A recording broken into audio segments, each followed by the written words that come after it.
दोस्तों, कश्मीर का नाम सुनते ही हमारे दिमाग में एक ऐसी जगह आने लगती है जो कि आतंकवादियों से घिरे हो। कश्मीर को हमेशा से ऐसी ही नजरों से देखा गया है जहाँ पर हर वक्त दंगे फसाद और खून खराबा होता रहता है। कश्मीर की राजधानी श्रीनगर हमेशा से आतंकवादियों का एक प्रमुख डेरा रही है। धीरे धीरे ये आतंक कश्मीर के दूसरे हिस्सों में भी फैलता जा रहा है, जो देश के लिए बड़ी समस्या बनता जा रहा है। दोस्तों, हमारे देश में हर साल 21 मई को आतंक विरोधी दिवस के रूप में भी मनाया जाता है, जिससे कि कुछ हद तक लोगों में इसके लिए जागरूकता पैदा की जा सके और आतंकवाद को कम किया जा सके।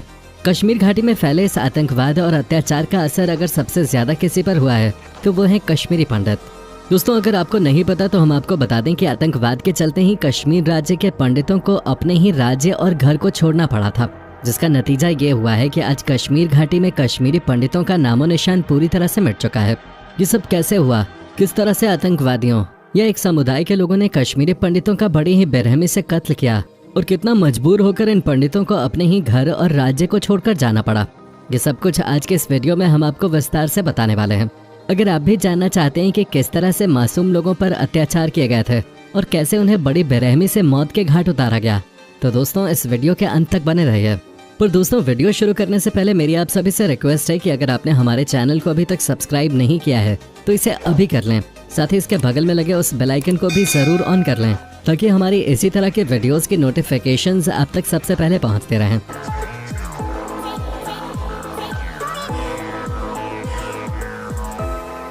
तो चलिए दोस्तों, बिना देर किए शुरू करते हैं आज की वीडियो।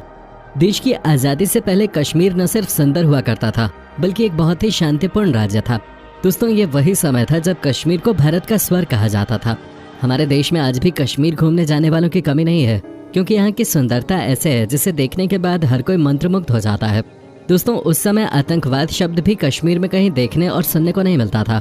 उस समय कश्मीर की अधिकतर आबादी कश्मीरी पंडितों के थे। वहाँ पर ज्यादातर हिस्से में कश्मीरी पंडित ही निवास किया करते थे। कश्मीर पर पहले भी कई मुस्लिम राजाओं ने आक्रमण किया था और कई सालों तक राज भी किया, लेकिन उसके बाद भी कश्मीर की शांति हमेशा बरकरार रहे थे। कश्मीरी पंडितों की उस समय पर अलग अलग श्रेणियां हुआ करते थे और अपनी उन श्रेणियों के आधार पर ही कश्मीरी पंडित अपने अलग अलग रिवाज और रहन सहन को फॉलो किया करते थे। इनकी अपनी अलग परंपराएं थी जिन्हें सब फॉलो करते थे और उनका सम्मान भी करते थे। उस समय कश्मीरी पंडित दो तरह के हुआ करते थे, जिनमें से पहली श्रेणी वाले पंडित बनमासी हुआ करते थे। इस श्रेणी में वो पंडित आते थे जो मुस्लिम राजाओं के शासन के दौरान घाटी को छोड़कर जा चुके थे, लेकिन बाद में वापस आकर यहाँ पर फिर से बस गए। दूसरी श्रेणी के पंडितों को मलमासी कहा जाता था। इस श्रेणी में वो पंडित आते थे जो कि हजारों दिक्कतें सहने के बाद भी अपने राज्य को छोड़कर कहीं नहीं गए, बल्कि हमेशा यहीं रहे। इसके अलावा जिन पंडितों ने कश्मीर घाटी में व्यवसाय करना शुरू किया, उन्हें बोहर पंडित कहा जाता था। लेकिन आज़ादी के बाद इन पंडितों का नामो निशान इस जगह से मिटने लगा और जन्नत कहा जाने वाला कश्मीर आतंकवाद का शिकार होने लगा। आतंकी संगठनों का कहना था कि कश्मीर पर सिर्फ मुस्लिम धर्म का ही हक है और इसके चलते उन लोगों ने यहाँ रहने वाले दूसरे धर्म के लोगों को मौत के घाट उतारना शुरू कर दिया और कश्मीर नाम के स्वर्ग को नर्क बना दिया। आतंकवादी यहाँ रहने वाले कश्मीरी पंडितों पर उनका धर्म बदलने के लिए दबाव बनाने लगे। आतंकवादियों का ये कहना था कि यहाँ रहने वाले जितने भी कश्मीरी पंडित हैं, वे सभी मुस्लिम धर्म को अपनाकर मुस्लिम बन जाएं, जिससे कि कश्मीर घाटी में सिर्फ मुस्लिमों का ही हक रहे। जिन कश्मीरी पंडितों ने आतंकवादियों के इस बात को मान लिया था और मुस्लिम धर्म को अपना लिया था, उन्हें यहाँ पर शांति से रहने दिया जाने लगा और आतंकवादियों द्वारा उन्हें किसी भी तरह की कोई परेशानी नहीं उठानी पड़ी। लेकिन जिन कश्मीरी पंडितों ने आतंकवादियों की इस बात को मानने से इनकार कर दिया था और जिन्होंने अपना धर्म परिवर्तन नहीं किया, उनका आतंकवादियों ने जीना मुश्किल कर दिया। जिन कश्मीरी पंडितों ने धर्म को न बदलने का फैसला लेकर घाटी में ही रहने का फैसला लिया, उन पर आतंकवादियों द्वारा अत्याचार किए जाने लगे।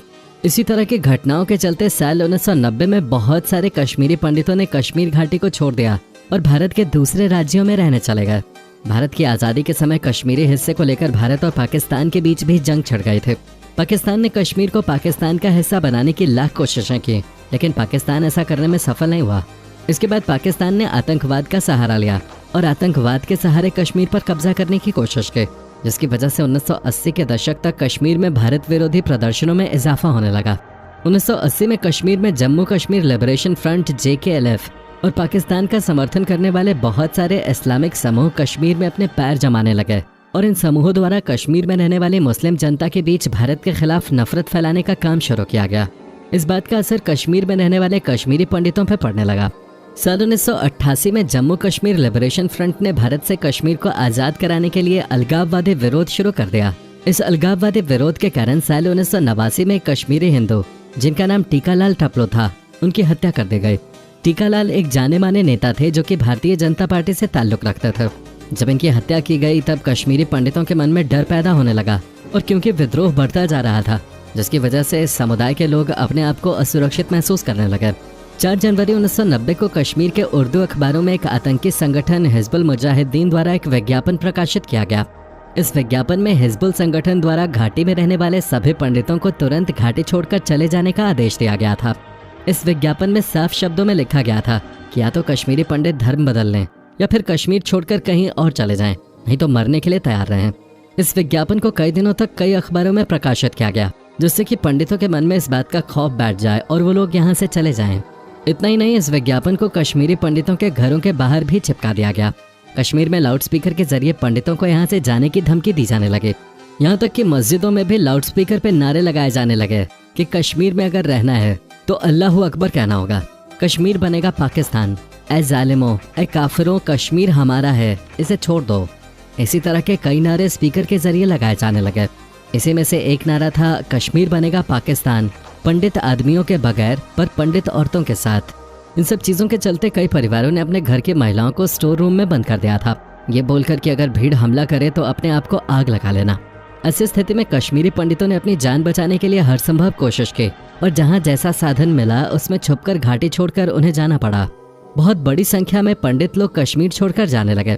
इधर साल 1990 में एक सरकारी कर्मचारी की हत्या कर दी गई जिनका नाम इमिल भान था। साथ ही एक और कर्मचारी बलदेव राज दद्दा की भी हत्या कर दी गई। ये दोनों भी कश्मीरी पंडित थे जिनकी हत्या 15 जनवरी को कर दी गई थी। इन दोनों सरकारी कर्मचारियों की हत्या के बाद घाटी में तनाव की स्थिति और अधिक बढ़ गई थी। इसके बाद 19 जनवरी को यहाँ के हालात और भी ज्यादा बिगड़ गए और ऐसा बताया जाता है कि 19 जनवरी की रात सभी मुस्लिम लोग सड़कों पर उतर आए और कश्मीरी पंडितों को यहाँ से जाने के लिए कहने लगे, जिसके बाद कश्मीरी पंडितों ने सरकार से मदद की गुहार लगाई, लेकिन इनकी मदद राज्य और केंद्र दोनों ही सरकारों द्वारा नहीं की गई।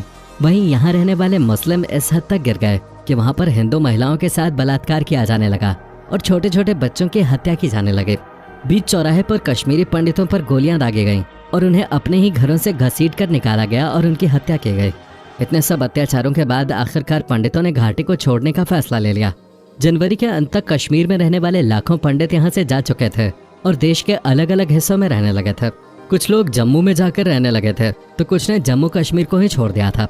जब कश्मीरी पंडितों पर इतने घिनौने अत्याचार हो रहे थे तब केंद्र में वीपी सिंह की सरकार थे और राज्य में फारूक अब्दुल्ला के, लेकिन दोनों ही सरकारों में से किसी ने भी कश्मीरी पंडितों की मदद करने के बारे में नहीं सोचा। सरकारी आंकड़ों के मुताबिक 1990 तक कश्मीर में 1,70,000 पंडित रहा करते थे, लेकिन असल में कहा जाता है कि ये आंकड़ा सही नहीं था और वहाँ पर 3 से 6 लाख पंडित रहा करते थे। वहीं अगर आज की बात करें तो घाटी में रहने वाले पंडितों की संख्या सिर्फ 3 से 4,000 रह गई है। कश्मीरी पंडितों की हत्या की बात करें तो सरकार के आंकड़ों के मुताबिक सिर्फ 300 से 400 पंडितों को मारा गया था। वहीं इस नरसंहार पर जो किताबें लिखी गई हैं उनके हिसाब से हजारों की संख्या में पंडित मारे गए थे, महिलाओं के साथ बलात्कार किए गए थे, साथ ही उन्हें बहुत बदतर मौत भी दी गई थे। सरकार के मुताबिक बताए गए आंकड़े बिल्कुल गलत थे। कश्मीरी पंडितों के अत्याचारों पर कई किताबें लिखी गई हैं जिसमें असल में क्या हुआ था वो सच्चाई बताई गई है, जो कि सरकार की बताई गई कहानी के बिल्कुल उलट है। दोस्तों, आज तक कभी भी किसी ने इस मुद्दे पर ज्यादा बात नहीं की है, पर हाल ही में रिलीज हुई फिल्म द कश्मीर फाइल्स में इन सभी हादसों के बारे में काफी ज्यादा डिटेल में बताया गया है। दोस्तों, अगर आपको इस बारे में और अच्छी तरह जानना है तो आपको ये फिल्म जरूर देखनी चाहिए।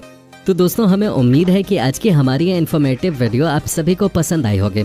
दोस्तों, वीडियो पसंद आई हो तो इसे लाइक और सभी के साथ शेयर करें, क्योंकि कश्मीर की ये कहानी सभी तक पहुंचनी चाहिए। वीडियो देखने के लिए धन्यवाद।